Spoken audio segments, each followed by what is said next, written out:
our call with President Obama. We'll get started in a few minutes, so sit tight. Stay tuned.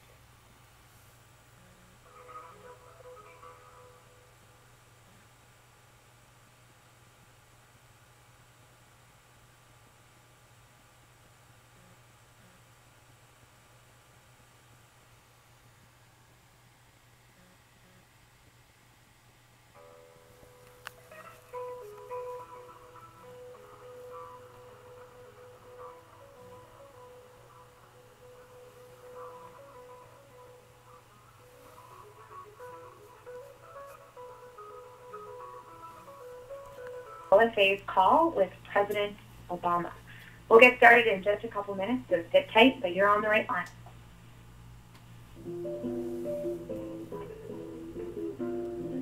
And he's now kicking off a call with the President. I'm going to kick it to John Carson, the Executive Director of OFA, an incredible leader and progressive advocate. So John, over to you. All right, thank you, Sarah, and just a big thanks to the now literally hundreds of thousands of folks who are on this call with us tonight. And I want to thank you for the incredible work, as Sarah said, you've done on so many issues. Just today, actually, there are volunteers listening to this call from the comprehensive immigration reform events they're doing across the country. The work you've done with our Stand With Women campaign, going after climate deniers across the country, and of course, just the incredible work you all did during the shutdown fight that seems like just yesterday. We're so proud of everything you've done in the organization you're building, but tonight we really want to dig in on what the top priority is for all of us over the next 5 months, and that is the Affordable Care Act. I want to thank you all for the work you've been doing on this issue. Some of you on this call literally for decades, fighting to get all Americans access to quality, affordable health care. And we have now got the most important 5 months of all of this decades-long fight ahead of us. We want to keep in touch with you throughout this. As Sarah said, we need you to get folks fired up about the call that you heard tonight. Use the hashtag OFA call. You can keep in touch with me tonight and throughout these next 5 months on my Twitter handle, @JohnCarsonOFA. That's @JohnCarsonOFA. And we are going to be a team together over these next 5 months and get this done. And I think the first important part of that, as we look at the work ahead of us, is to make sure your friends and neighbors and other volunteers actually understand, first of all, what the Affordable Care Act has already gotten done for Americans. 105 million Americans now have access to preventative care for free they didn't have before. Those same Americans have no lifetime dollar limits on their insurance coverage. We all know one of those 3 million young adults out there under the age of 26 who get to stay on their parents' plan. And don't forget to remind those 6.6 million American seniors that they are paying less for prescription drugs because we got this done. Now, on this call are tens of thousands of volunteers who worked their hearts out to pass the Affordable Care Act back in 2009 and 2010 to get this president reelected. And what we're going to do is harness that same phenomenal energy we've seen around this fight and around this law to make sure we get the job done. This is literally the moment that we've been fighting for. So we need everyone on this call to get involved in this and build the coalition in your community to get this done. We at a national level are going to be partnering with fantastic progressive organizations, Center for American Progress, Planned Parenthood, SEIU, Enroll America. They're going to be our partners on the ground across the country. Now, as you're thinking this through and as you're thinking what you're going to do in your community, it's important to remember that the biggest push of this campaign is actually going to come in March at the end of these 5 months. But you on this call have been part of so many organizing efforts with this movement. You understand that to get ready for that finish, we need to be working our hearts out now. Now, just 2 weeks ago, a bunch of you came together with us at the OFA Obamacare Summit that we had in Washington, D.C. to mark the start of this next 5-month journey. And tonight is really just a next step in that. A big piece of this that so many of you have been working hard on is actually combating misinformation. When we see people put lies and rumors out there, please be a part of the Obamacare Truth Team that's calling folks out. But I think more than anything, the thing I want to stress tonight is about building the relationships that you're going to need in your community. Organizer to organizer, neighbor to neighbor, working with the groups that you've worked with on other issues that we now need to bring into this final push on the Affordable Care Act. Because if there's one thing this family understands, is that change comes through one-on-one conversations. Those neighbors talking to neighbors, parents talking to their sons and daughters. So when you're talking to your neighbors about the Affordable Care Act, don't just tell them the benefits or the success stories of others. Tell them your story. Tell them why you are involved in this fight. Tell them why you're so passionate about it. And most of all, stay connected with this team, with Organizing for Action, as we go through this 5-month journey together. Well, folks, now what I want to do is turn it over to our special guest who's here with us tonight. He's someone who's been an inspiration to me and to all of us. Mr. President, I want to let you know we've got over 200,000 folks on the call with you here tonight. Let me turn it over to you, sir. Hey, John. It is great to talk to you, and it's great to talk to everybody this evening. And, I just wanted to take a few minutes to speak to everybody because you guys are the ones who are in the trenches day in, day out. And, as you guys know, I was working as an organizer before I got involved in politics or became a lawyer. And so I've got a little bit of a sense of what it's like. And, in a lot of ways, all of you have done greater work and had more of an impact than I ever did when I was working as an organizer. I couldn't be prouder of what you've done in your own communities, not just on the campaign, but on a whole range of issues that have made a big difference. And, for all of that, and for all the people that you're benefiting because of your work, I just want to say thank you. Obviously, right now we're talking about healthcare. And, there's, as John mentioned, there's been a lot of misinformation. And, frankly, there have been problems with the website that have, I think, created and fed a lot of this misinformation. And so part of what I want to do is, first of all, remind you of what we've already gotten accomplished. Because of you, the insurance market has the strongest consumer protections the country's ever known. Because of you, there are millions of young adults under 26 who are getting coverage under their parents' plan. More than 100 million Americans getting free preventive care like mammograms and contraceptive care without copays so they can actually use it. Most young Americans who don't currently have health care are going to be able to get health care for less than the cost of their cell phone bill or cable bill. And in the first month alone, we've seen more than 100 million Americans already successfully enroll in the new insurance plans. You've got 1 million Americans who completed an application for themselves or their families. And that represents about a 1.5 million people. And of those 1.5 million people, you've already got a whole bunch of folks who've successfully signed up to get coverage. And you've got almost 400,000 folks who could gain access to Medicaid under the Affordable Care Act. So effectively, in a month, you've already got 500,000 Americans who will likely have the security of health care for the first time in some cases in their lives as soon as January 1st. And that is life-changing. Those of you who have been impacted by all this, I think in some way directly, know what it's like, both the fear when you don't have health care and then the incredible relief that you feel when you finally have it, especially if there's a member of your family who gets sick. But that still leaves a whole lot of people that we've got to sign up over the next several months. And obviously, this has been hampered by healthcare.gov and the fact that eventually it's going to be the easiest place to shop for healthcare, but because of the problems in this website, that has made it tougher for folks who are very interested to enroll. We know there are about 12 million people who visited the site, and a whole bunch of them are probably going to want to get healthcare, but they've got to do so once we finally get the website up and running. Now, the good news is it's getting better every single week, and I am confident that by the end of this month, it's going to be functioning for the vast majority of folks, but we're still going to have to make sure that we don't use the website alone to sign people up. And so what I want to do is make sure that everybody who's on the phone call understands we've always understood that we're going to have to enroll people by mail. We're going to have to enroll people over the phone. We're going to have to enroll people in person. It turns out that purchasing insurance for a lot of folks is complicated. It's not something they've necessarily done before.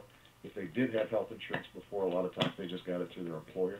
Now they're into the individual market, or they've lost their job, or something's happened, and it's a little scary going out there and shopping for your own, and understanding what the choices are and the benefits. And that's why the trust and relationships that John was talking about when he was on the phone are so important, because you can help encourage folks and give them the pathway so they can finally sign up and get the health care that they need. So, we've made sure that we've got a strong plan to not just fix the website, which I'm taking responsibility for, but also to make sure that there are other ways that people can sign up. And you guys are going to be critical in that process. And remember, we just completed the first of a 6-month enrollment period. So everybody who wants to get enrolled will get enrolled. This isn't a one-day sale, and the prices aren't going to change during the course of the next several months as people sign up. So we just got to go out there and get it done. And as we go into this holiday season, we have to remember the conversations that we've got around the dinner table, when we're talking to coworkers at Christmas party, when we're out there in our communities, our churches, our synagogues, all our places of worship. Now's the time to remind people that, look, we've got to make sure that everybody takes advantage of the opportunity to get affordable care for the first time. And when they do, they're not going to run up against lifetime caps on coverage. They're not going to have to worry about paying for preventive care. And most important for a lot of folks is they can't be denied coverage due to a pre-existing condition. And that's what we fought for when we entered into this battle. And we knew it was going to be hard because, change is hard, and there are a lot of vested interests, and obviously we haven't been getting a lot of cooperation from the other party. So I've run my last political campaign, but I've got one more campaign in me, and that's making sure that this law works. And we're not backing off one bit to the need to make sure that everybody who right now out there is going to the emergency room when they get sick and worrying about going bankrupt when they get sick, that they're finally getting some relief. And that the law not only can do that, but will do that as long as we've got you guys out there working as hard as you have already. And ultimately, that's what we've been working for ever since I started running this campaign. We did it for every mother who's desperate because a child has a pre-existing condition. Every hard-working American who was forced to give up their insurance, hang his or her fortunes on chance. We did it because some of us know the experience in our family of heartbreak because somebody doesn't have the healthcare system they need, or the healthcare system has failed them in some fashion. And all along, at every step, there have been folks who've said this wasn't going to happen, folks who've said this is dead, folks who said, it's never going to work. And, that's been going on for 3 years, and it's not any different now. The difference now is we can actually make sure that, people get signed up and start experiencing those benefits right off the bat. And if we do that consistently and effectively over the next 6 months, then this law is going to be one that lasts for generations to come, and people will see why we fought so hard to do it, to make sure that we are not the only advanced industrialized country out there that has such an inefficient, expensive healthcare system that leaves too many people out of it. And so my main message is I'm going to need your help, your energy, your faith, your ability to reach out to neighbors and kids and friends and coworkers. You're going to make the difference. And as a consequence of that work, you're going to save somebody's life, somebody's mom, dad, daughter, son. There aren't too many things that are more important than that. And I just want you all to know that despite all the noise out there, despite all the criticism, despite all the setbacks that we've experienced throughout this process, I've never lost faith in our ability to get this done, and mainly that's because of all of you. You guys have lifted me up and lifting each other up at every step of the way. And I know you're going to just keep on doing that. So I'm grateful to you, and I appreciate you. Well, one last thing, John, if you don't mind, before I get off this call, there's one other issue I want to raise. And it's related because it has to do with the dysfunction in Washington, but also the work that all of you can do to help, push and prod our elected representatives to do the right thing. Some of you may be aware that we've had problems throughout my term with Senate Republicans blocking our judicial nominations. Oftentimes for no good reason. Sometimes everybody will acknowledge that they're qualified and there are no real objections there, and they just slow walk it, and people will take 6 months or a year to try to get a confirmation. And it is not the way our Constitution was designed. It's not what advice and consent is supposed to be, but that's what's happened. And today, for the 4th time, the Senate Republicans filibustered one of my nominees for the D.C. Circuit of Appeals. The D.C. Circuit is known as the second highest court in the country, and there's good reason for that. The judges on this court routinely have the final say on all kinds of cases involving everything from national security to environmental policy to campaign finance to workers' rights to health care. Pretty much anything having to do with federal regulations oftentimes ends up going through this court. All 4 of my nominees to this court have received the highest possible rating from the nonpartisan American Bar Association. They've got broad bipartisan support outside of Congress. Nobody questions their merits. Nevertheless, the Senate Republicans have filibustered every single one. And this kind of obstruction is completely unprecedented. 4 of my predecessors' 6 nominees to the D.C. Circuit were confirmed. 4 of my 5 nominees to this court have been filibustered. One nominee was filibustered twice, and after almost 2.5 years, finally asked that her nomination be withdrawn earlier this year because she just wasn't going to keep on putting her family through this process. So it's really time for Senate Republicans to stop playing partisan politics with our courts. After the government shut down, I said that the American people's frustration with what happens here in Washington had never been higher, and maybe I've spoken too soon because 3 of my current nominees to courts have been filibustered over the past 3 weeks, and the American people and our judicial system deserve better. Even Republican judges who are currently on the bench acknowledge that our system needs these judicial vacancies filled. It's time to get it done. And so keep in mind the majority of the United States Senate supports these 3 extraordinary nominees. I'm going to be calling on Senate Republicans to allow a simple up or down vote without further obstruction or delay. But I wanted to make sure that you knew about this because this is an issue that may end up getting more attention in the coming days and weeks. And I want to make sure that everybody on the ground understood its importance. Sometimes judicial nominations seem like an obscure issue, but they end up having an impact on our lives and on our ability to bring about the changes that we care about. Anyway, I've talked too long. Let me just tell you, I'm proud of you guys, and I hope that you still have as much fight in you as I do, because we're not going to stop until we get this done.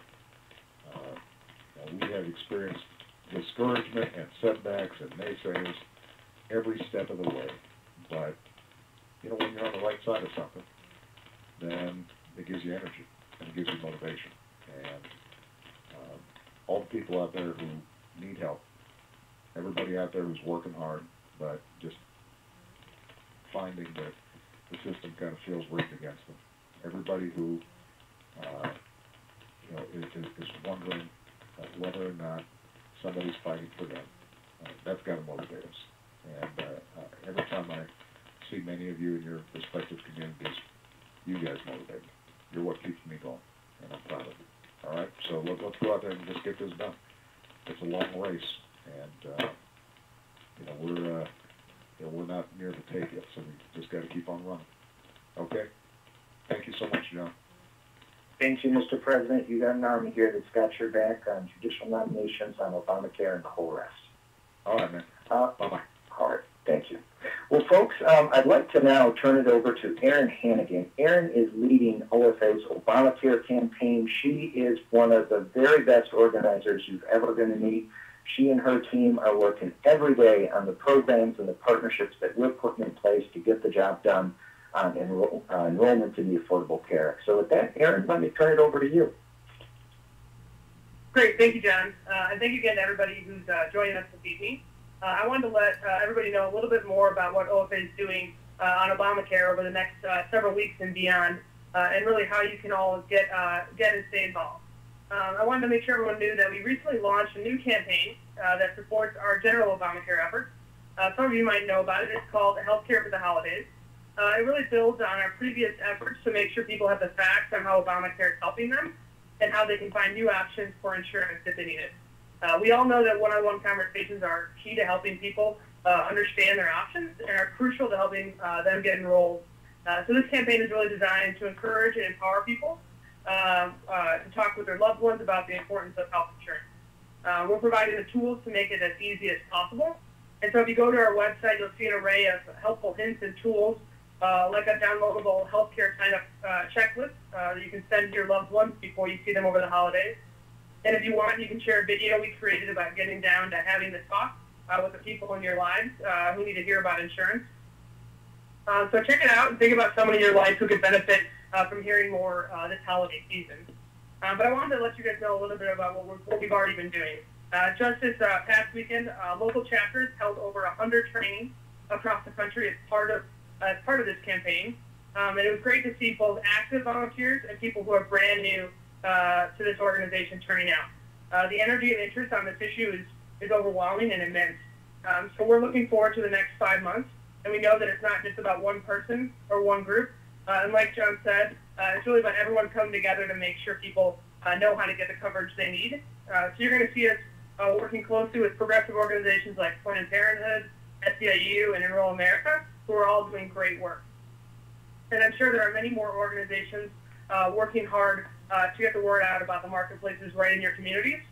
So look for partnerships that make sense in your neighborhood and make sense to your neighbors, your friends, and family members. And keep an eye out for more information from us tonight and in the coming weeks about how to take action in December and in the months ahead. But we're going to look to all of you to really talk to your loved ones who are uninsured. We're going to look to you to host events to get the word out. We're going to ask you to attend upcoming events in your community to make sure the uninsured know about the health insurance marketplace and what they need to do to get insured. So with that, I'm actually going to turn it over to Sarah Alameen, who's going to talk more about the great work we're seeing across the country every day. Sarah? Thank you so much, Erin, and thank you, John. Boy, POTUS was pretty inspiring tonight. So if you're live tweeting with us, you're using the hashtag OFA call. There's a ton of activities, so make sure that you're not missing out on that conversation. But I'm going to close out the call just with some words of hopefully inspiration about what's already happening on the ground. You heard John say how many people are on this call tonight on a Monday night in the middle of November. There is that same enthusiasm and energy on the ground in our volunteers who are taking action every single day on this issue and a dozen other issues across the country. And the energy on the ground, just as the president said himself, is not only what motivates him, but it's what motivates and drives every one of us to work harder and talk to more people and have more important conversations. And just today, we had our weekly staff call. We have staff calls on Mondays and Thursdays, and we got some amazing stories from the field that I want to start to share a little bit with you. Everything from stories about how the Affordable Care Act changed a volunteer's life, like Tony W. in New Jersey, who I'm sure is on this call right now. He was able to get affordable insurance through the marketplace. To organizers who marched through the rain and wind to stand for another issue that we've been fighting on, for marriage equality, like Chris P. here in Illinois. These anecdotes that I have the privilege of hearing every Monday and Thursday when we get on a call with our staff and volunteers across the country, they're the lifeblood of this organization. And they're not only our source of motivation, but the president's as well.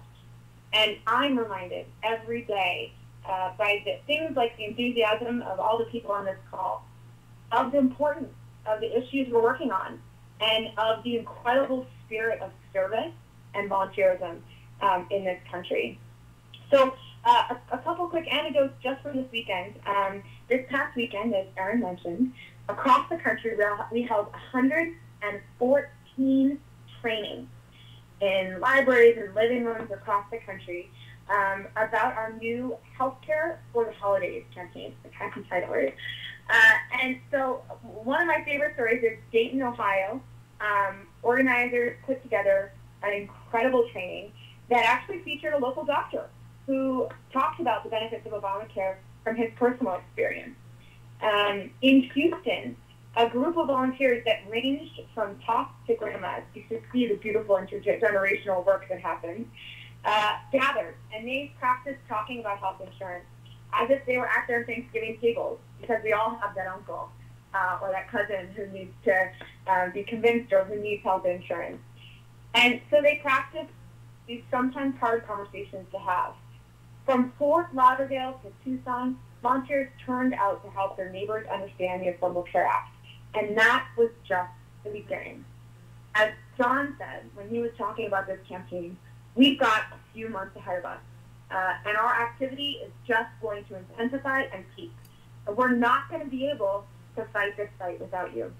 If every person on this call committed to something small, like talking to your uninsured cousin or nephew at the Thanksgiving table, think about the impact that we could have. So it's impossible to see all the stories that I see. I wish I could share more with you because they're just that inspiring. But know that you energize the president, you energize each other, you energize us, and we have so much more work ahead of us. So I'm going to kick it over back to our esteemed Executive Director, John Carson, one last time to close this out. But thank you so much. Stay involved. Go to our website. Look for an email that's going to drop right after this call and respond to it, because we need you. You heard it from the man himself. John, over to you. All right. Thank you, Sarah. Thank you, everyone who got on the call tonight. I tell you what, there's no better group of people that I would want to be in the trenches with than the folks on this call. Let's go get the job done, everyone. Talk to you soon.